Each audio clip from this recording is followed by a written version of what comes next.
नमस्कार, मैं मधुर मिश्रा।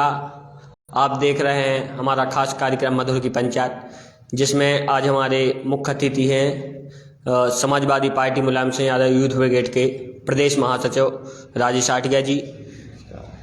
नमस्कार।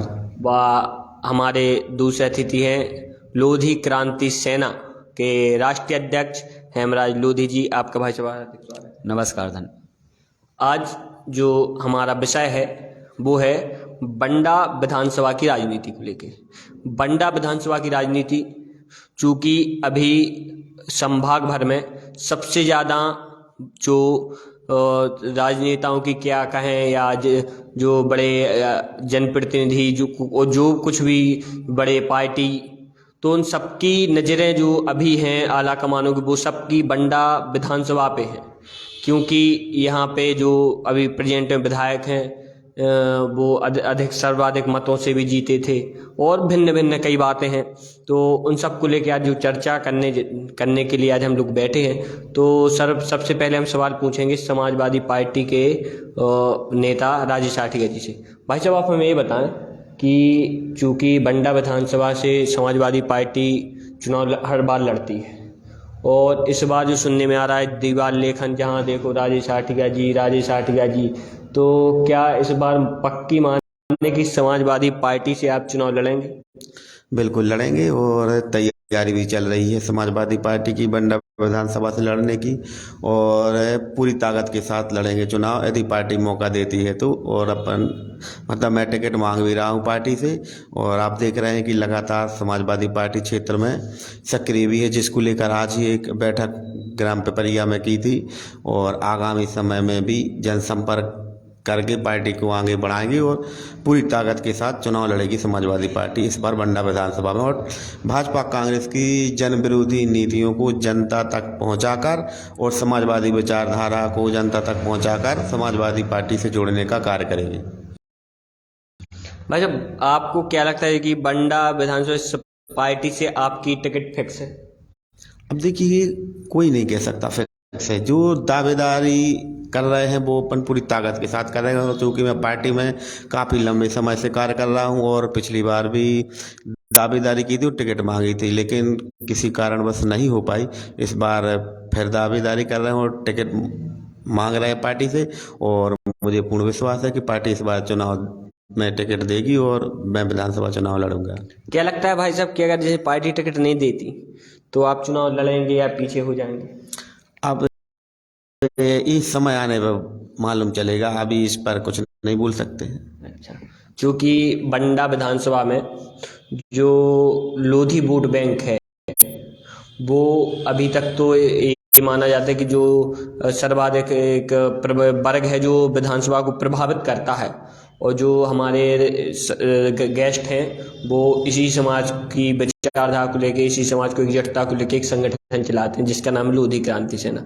तो उनसे चर्चा करते हैं, चूँकि वो वहाँ बंडा विधानसभा के स्थानीय निवासी भी हैं, तो उनसे बात करते हैं कि बंडा विधानसभा में लोधी वोट बैंक क्या असर डालेगा। भाई साहब, देखिए, ये प्रत्याशी पर निर्भर करता है।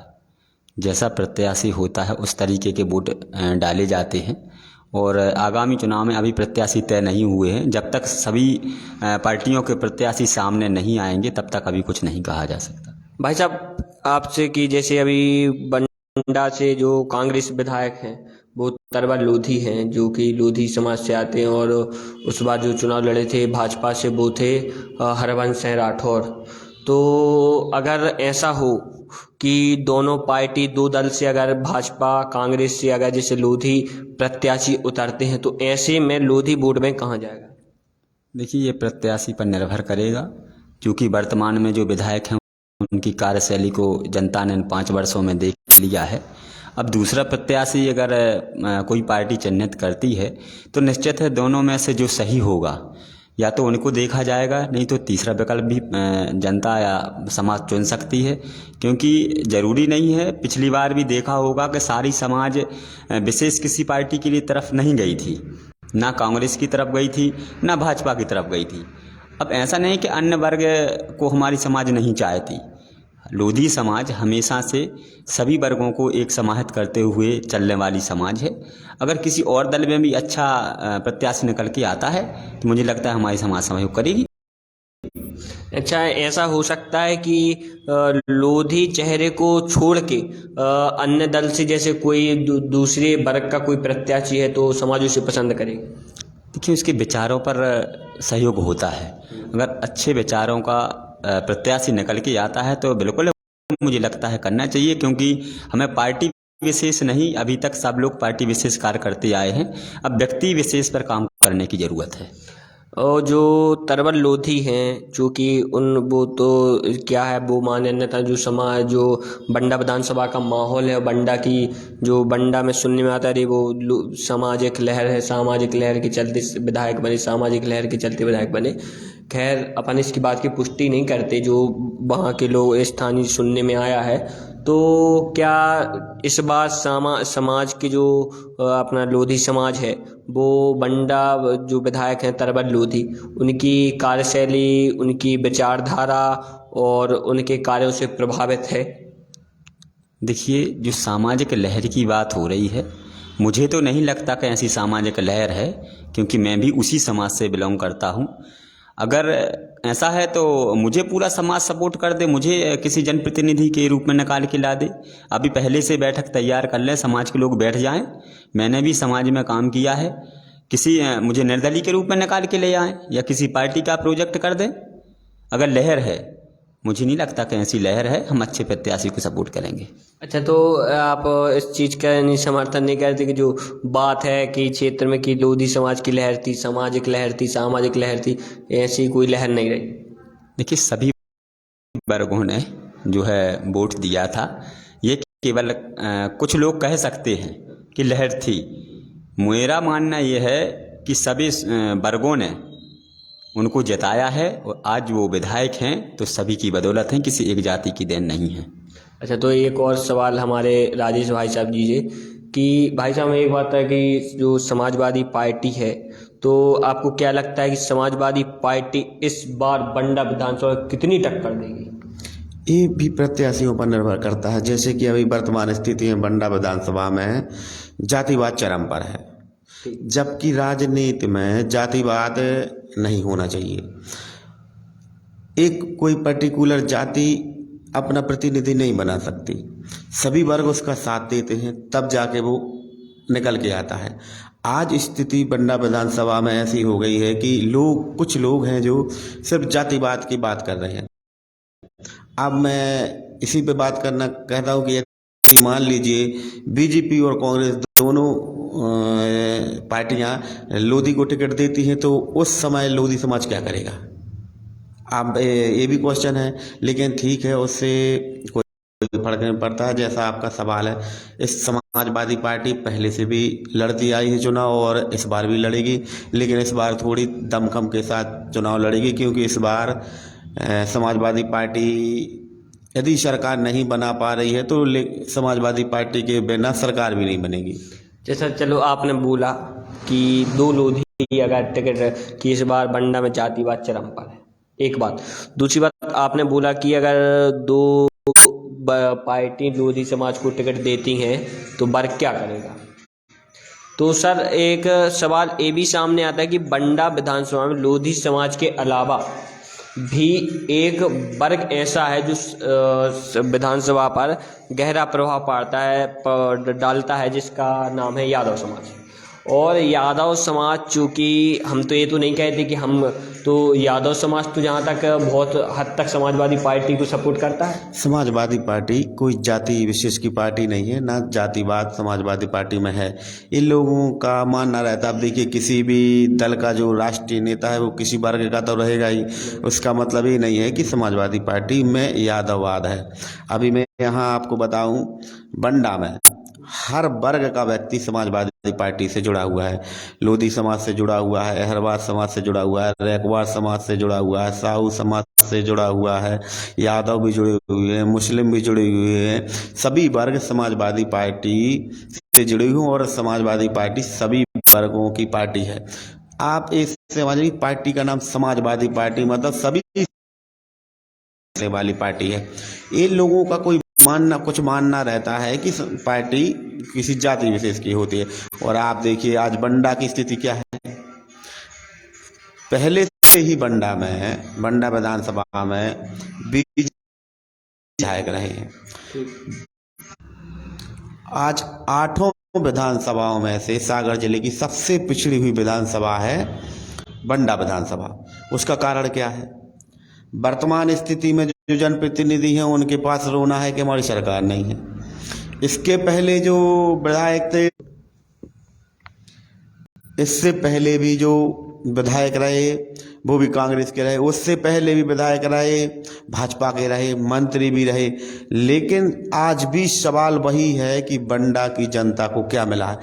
आज भी बंडा की जनता भुखमरी की कगार पर है, व्यापार नहीं है, रोजगार नहीं है। आज यहाँ करने को मजबूर है। क्या कारण है? अन्य विधानसभाएं देखिए आप, यहाँ सिर्फ जो जनप्रतिनिधि बनते हैं वो आम जनता की बात तो करते ही नहीं हैं। अभी जो वर्तमान में स्थिति है उससे भी आप अनुमान लगा लीजिए कि एक ही बात का अभी जो स्थिति है, आप बंडा में तो कुछ कराइए।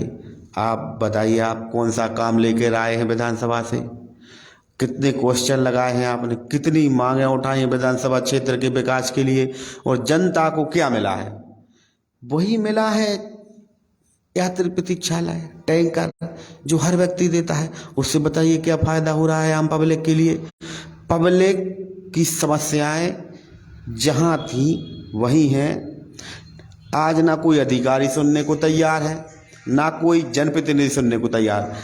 पास ही में सोराई फैक्ट्री है जिससे इतना प्रदूषण फैल रहा है कि बंडा में कभी भी एक बड़ी दुर्घटना घट सकती है, जिसको लेकर समाजवादी पार्टी ने लगभग इतने ज्ञापन, पोस्ट कार्ड अभियान, धरना प्रदर्शन सब कुछ कर लिया।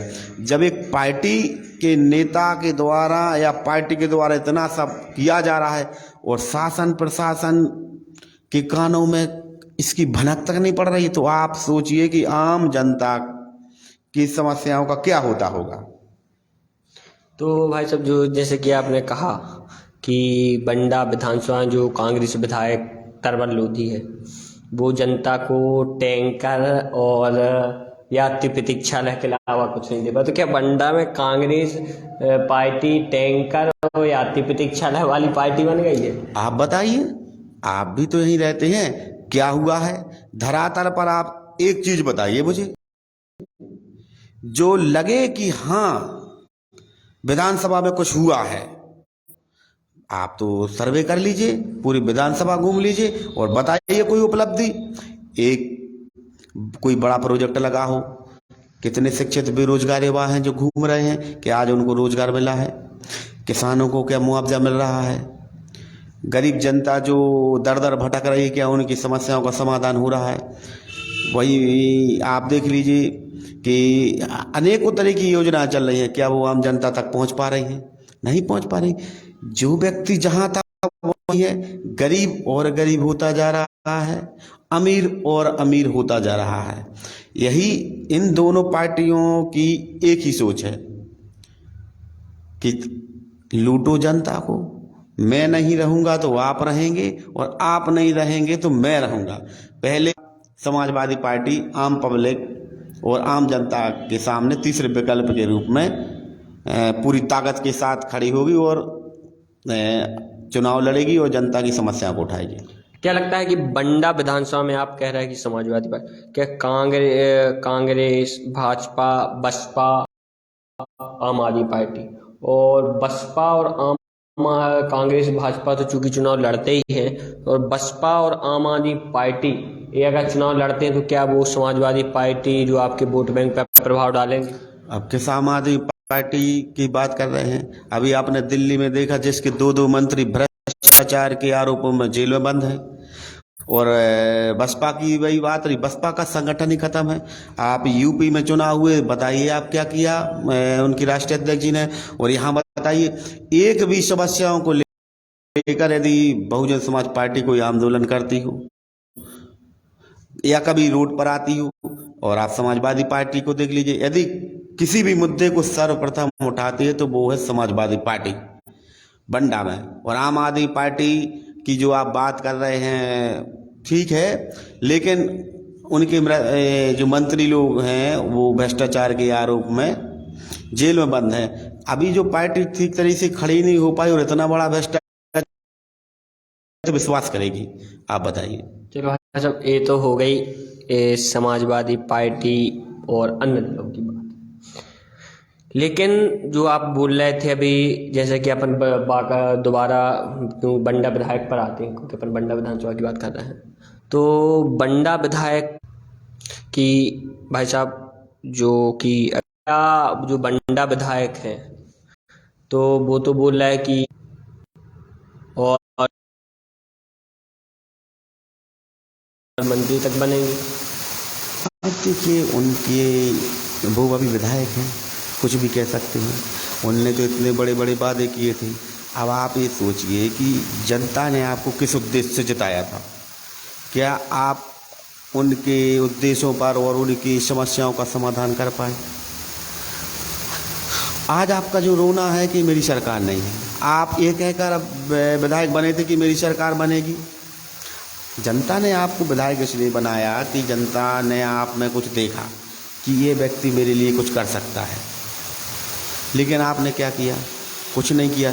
जो अन्य विधायकों ने किया, अन्य विधायकों की गाड़ी के कांच नहीं खुलते थे, और आपके पास रोना है कि सरकार नहीं है। अंतर क्या है? बात वहीं आके खड़ी हो जाती कि बंडा विधानसभा के लिए क्या मिला है और बंडा की जनता के लिए क्या मिला है। चलो, तो ये तो होगी बंडा की बात। क्योंकि जो हमारे साथ हेमराज जी बैठे हैं, तो उनसे बात करते हैं कुछ प्रदेश की। तो भाई साहब, आपको क्या लगता है कि आपका संगठन है जो कि ये तो राष्ट्रीय स्तर पे काम कर रहा है, क्योंकि जो हमारी जानकारी में 3 से 4 प्रदेश में आपका संगठन बहुत मजबूती के साथ काम कर रहा है। तो भाई साहब, क्या लगता है कि प्रदेश में बहुत से लोधी समाज बाहुल्य क्षेत्र है, क्योंकि बुंदेलखंड में तो अपने अंचल में लोधी समाज का अच्छा खासा प्रभाव है।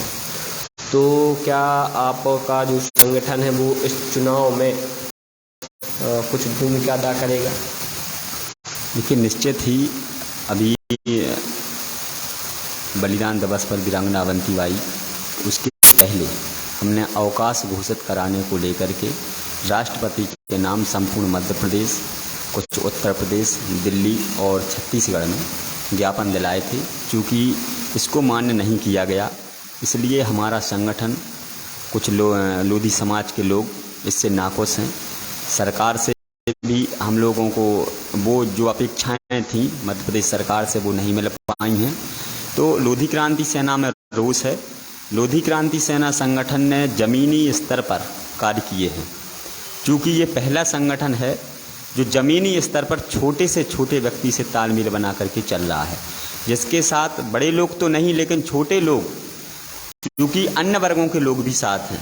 जो हम लोगों ने कार्य किया है वो सभी वर्गों के लिए कार्य किया है। तो निश्चित ही आने वाले विधानसभा चुनाव में हम किसी न किसी का समर्थन करेंगे जो हमें महत्व देगी। जो भी पार्टी हमारे साथ होगी, हम उनके साथ खड़े हो जाएंगे।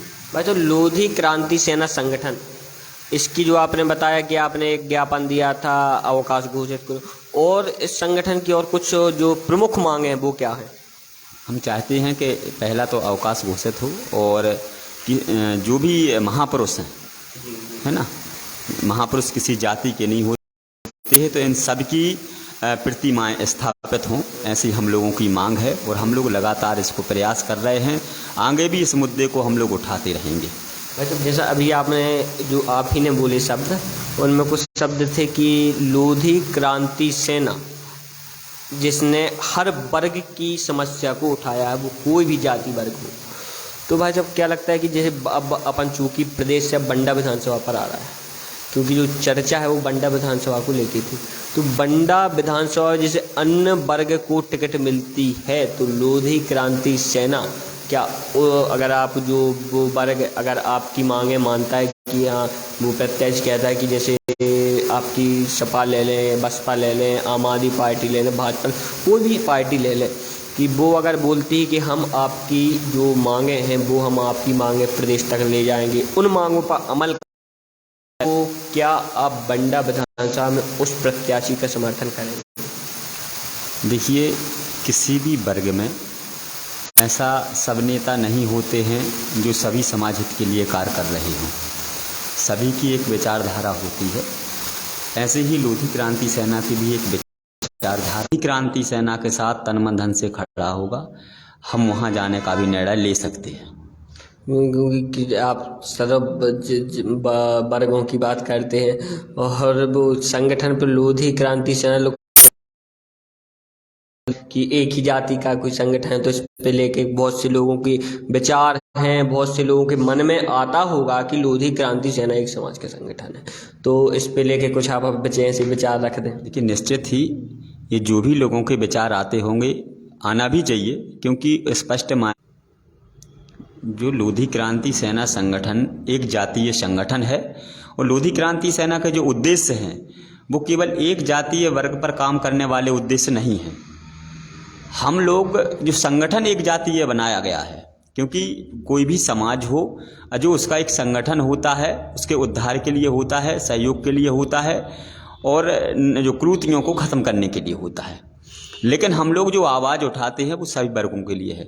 ऐसा नहीं है कि हम लोधी समाज के हैं और किसी अन्य वर्ग के व्यक्ति पीड़ित है, अगर वो हमसे सहयोग मांगता है तो हम निश्चित उनके साथ खड़े होंगे और कई मामलों में हुए भी हैं।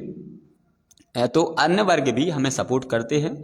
हमारा संगठन कई अन्य जातियों में पहुंच करके उनकी समस्याओं को सुनने का भी कार्य करता है, उनके साथ कंधे से कंधा मिला करके चलता है।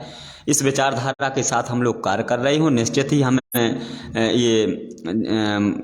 समझते हैं कि जिसके साथ हम खड़े होंगे वो हमें अन्य वर्ग के लोग भी सपोर्ट करेंगे।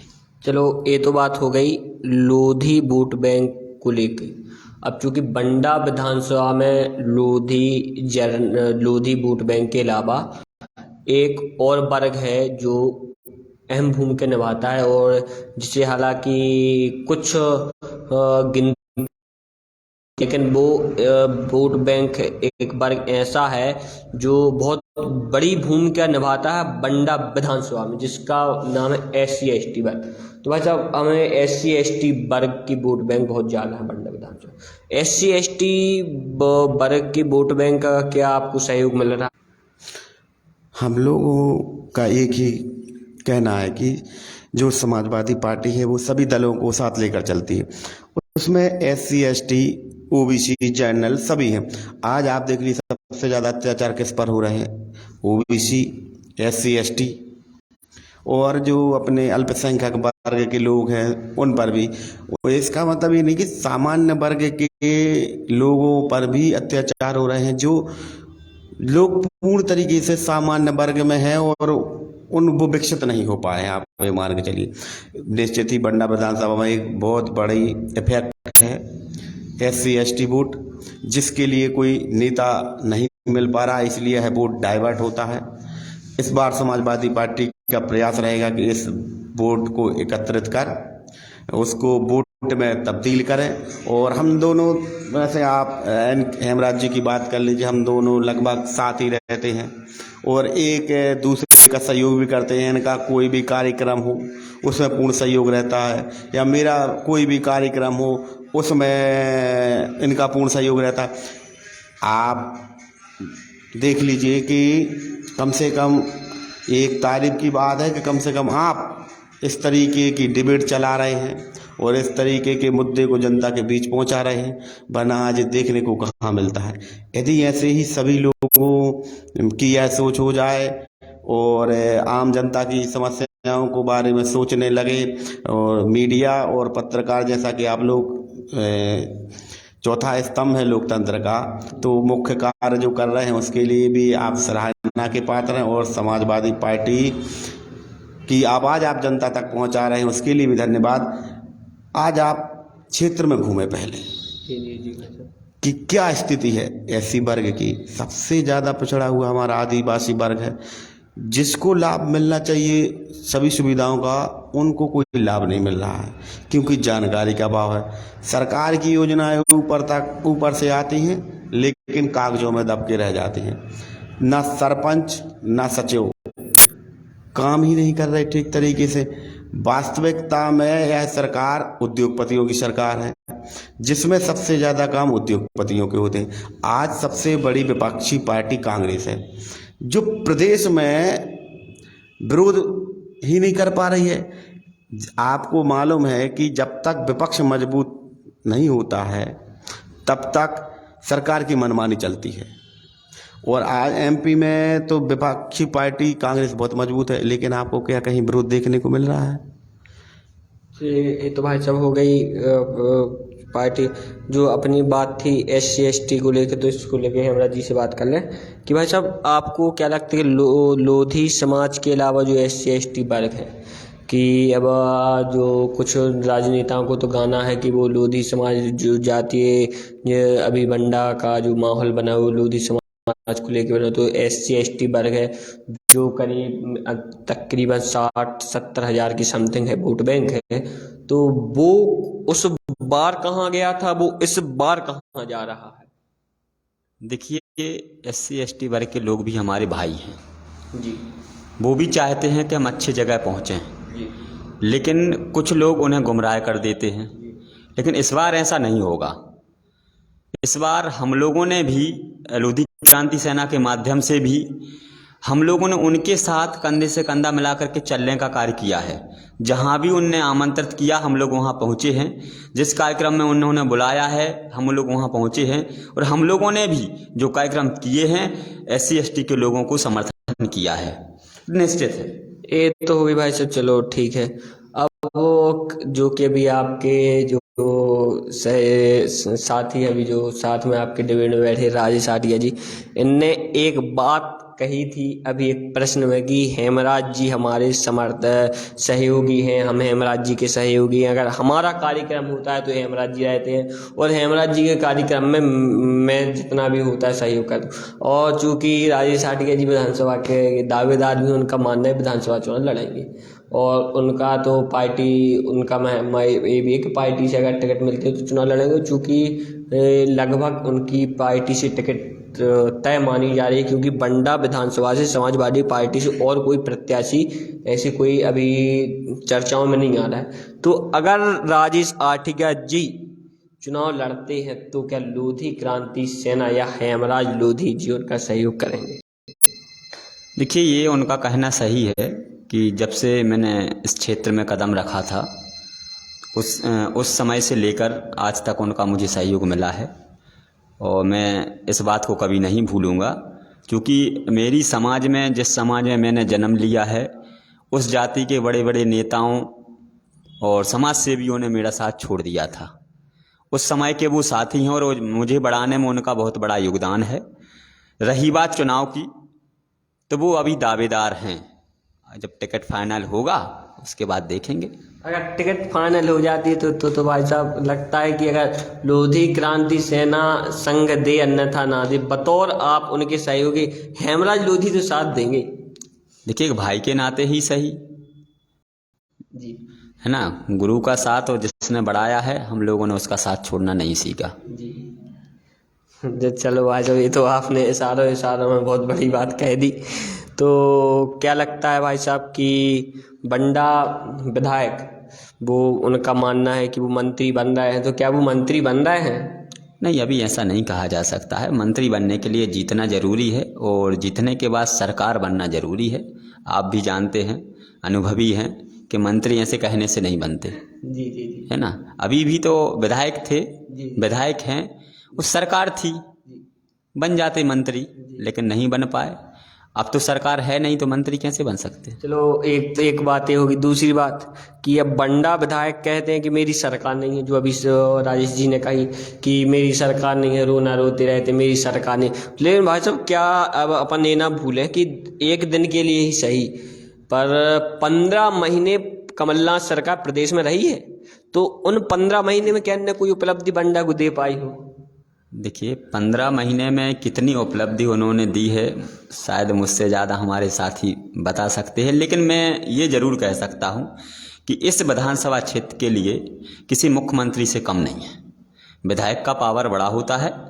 अगर विधायक चाहे तो वो सारे काम कर सकता है। जनता को अपेक्षाएं हैं उनके काम से, क्योंकि उन्होंने एक जनप्रतिनिधि को चुना है।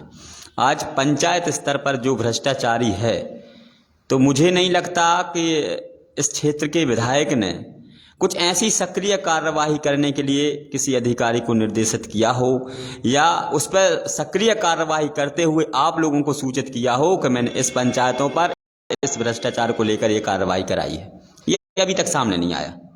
अच्छा, चूंकि अब वो तो भाई मंत्री भी बन गए, और वो बात अपनी है कि अपने मुँह में अमिट, वो बात अलग है कि वो मंत्री बन जाए, प्रधानमंत्री मुख्यमंत्री, उससे अपन को मतलब क्या लगता है कि अगर वो इस बार चुनाव, क्या पार्टी से उनको टिकट मिल रही है, क्या लगने में कि टिकट कट सकती है? देखिए, अभी ये रुझान थोड़े से गड़बड़ हैं, क्योंकि मानने में तो ये भी आ रहा है कि दोनों, जो भाजपा भी लोधी को सहयोग कर सकती है और कांग्रेस की तो विधायक हैं, तो अभी थोड़ी सी असमंजस की स्थिति है। हाँ, लेकिन वर्तमान में वो विधायक हैं, तो हम अनुमान जरूर लगा सकते हैं कि 90-95% चांस इनको होंगे।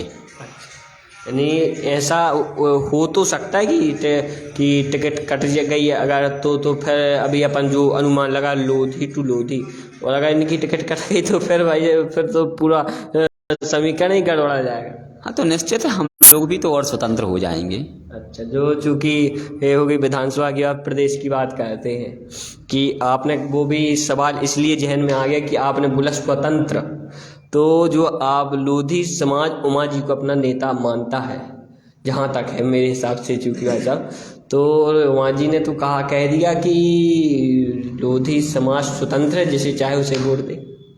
बिल्कुल, उन्होंने उनके इस बात का जो उन्होंने वक्तव्य बोला, मैंने उस समय भी समर्थन किया था, आज भी समर्थन करता हूं, और मैं हमेशा उनके चरण छूकर आशीर्वाद लूंगा कि उन्होंने आज लोधी समाज को स्वतंत्र कर दिया। आज मैं स्वतंत्र हूं, मेरा संगठन स्वतंत्र है, मेरी समाज स्वतंत्र है। हम किसी पार्टी के बलुआ मजदूर नहीं हैं। जैसा उनने कहा था उसी विचारों पर, उन्हीं के नक्शे कदम पर हम लोग चलेंगे, चाहे समाज का ही प्रत्याशी क्यों ना हो। हम लोगों को जो राह देगा, सहयोग करेगा, साथ देगा, हम अच्छे विचारधारा वाले प्रत्याशी को जिताने का काम करेंगे, उसके साथ देने का काम करेंगे। तो ये थी आज की हमारी चर्चा राज आठिया जी के साथ, जो कि एक अच्छे खासे राजनीतिक, शुरू से बहुत लंबे अरसे से बंडा विधानसभा राजनीति कर रहे हैं। हेमराज जी, जिनका संगठन लगभग 3 प्रदेशों में पूरी तरीके से काम, जबकि मध्य प्रदेश में बहुत मजबूती के साथ कार्य कर रहा है, और अनेकों आंदोलन इन्होंने बड़े बड़े किए हैं, जिससे सरकार तक लगे। अब जो आज की चर्चा थी बंडा विधानसभा को लेके, और बंडा विधानसभा की राजनीति, जातिगत चर्चाएं जो इस डिबेट में हुई, तो उसमें ये सामने आया कि बंडा विधानसभा की जो जनता है, लोधी वोट बैंक, वो अगर अदर प्रत्याशी आता है तो उसके पास भी चली जाएगी। ये फिक्स नहीं है कि लोधी समाज लोधी प्रत्याशी को ही चुने, जो कि अपने माननीय हेमराज जी ने कहा। और ये भी तय हो गया कि SC/ST वोट बैंक है, वो भी, उसको लेके भी कुछ चर्चा हो गई, और जो तमाम प्रश्न थे उनको लेके चर्चा हुई।